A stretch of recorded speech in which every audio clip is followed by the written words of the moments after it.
ആ എന്താടോ ഞാൻ എന്റെ കൂടെ ടൗണിലേക്ക് ഈ പുതിയ ഹെൽമെറ്റ് ഒക്കെ വാങ്ങിക്കുന്നല്ലോ. അതൊന്നും പറയാത്തോണ്ടെന്നല്ലേ. ഞാനൊരു ദിവസം ഇവിടെ ഫിറോസിന്റെ കൂടെ ബൈക്കിലാണ്ട് പോയി. കുറച്ച് ദിവസം കഴിഞ്ഞപ്പോൾ ഓണ്ട് വിളിക്കുന്നു. ഇമ്പള് ബൈക്ക് പോയത് ക്യാമറ കുടുങ്ങിക്കുന്നു, ഫൈൻ അയക്കുന്നു, എന്നോട് ഗൂഗിൾ പേ ചെയ്ത് കൊടുക്കാൻ. ഞാൻ അപ്പം തന്നെ ചെയ്തു കൊടുത്ത്. സാധാരണ വണ്ടീന്റെ ഓണർമാരല്ലേ ഇതൊക്കെ അടക്കേണ്ടത്. പിന്നല്ലാണ്ടോ. അതിന് ശേഷം ഞാൻ ഒരു ഹെൽമെറ്റ് അങ്ങോട്ട് സ്വന്തമായിട്ടാണ് വാങ്ങി. നമ്മള് വെറുതെ ആൾക്കാരെ ബുദ്ധിമുട്ടാക്കണ്ടല്ലോ. എന്തേ അല്ലേ എന്താ എന്റെ അഭിപ്രായം? അത്രക്ക് ബൈക്ക് വാങ്ങിക്കൂടാ അല്ലേ? പെട്രോൾ അടിക്കണ്ടേ? അതാണ്. അല്ല കഴിഞ്ഞോ എന്റെ വർത്താനം കഴിഞ്ഞോ? ബാക്കി വണ്ടി പോകുമ്പോൾ സംസാരിക്കാൻ എനിക്ക് കൊറേ പറയാണ്ട്. എന്നാലേ ഇനി ഒരക്ഷരം ഈ വണ്ടി പോകരുത്.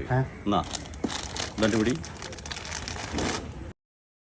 എന്നാ ഈ ബെല്ല് വായിലിട്ടോട്. എടാ ഞാൻ ചായ കുടിച്ചിട്ട് വന്നാ.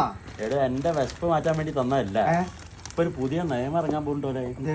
ബൈക്ക് ഓടിക്കുന്ന ആള് പിറകിലിരിക്കുന്ന ആളോട് സംസാരിക്കരുതും പോലെ. അത് ഈ ബന്നും തമ്മിൽ എന്താ ബന്ധം? അവിടെ അല്ല കളി. ഈ ബന്ന് വായലേക്ക് ഇടറോ. ഇനി അത് കടിച്ചു കുറിച്ച് തിന്നാൻ നിൽക്കുന്നു. കടിച്ച് പിടിച്ച് ബാക്കിലിരിക്കുക. മനസ്സിലാക്കുന്നു? നീ ഒരക്ഷരം.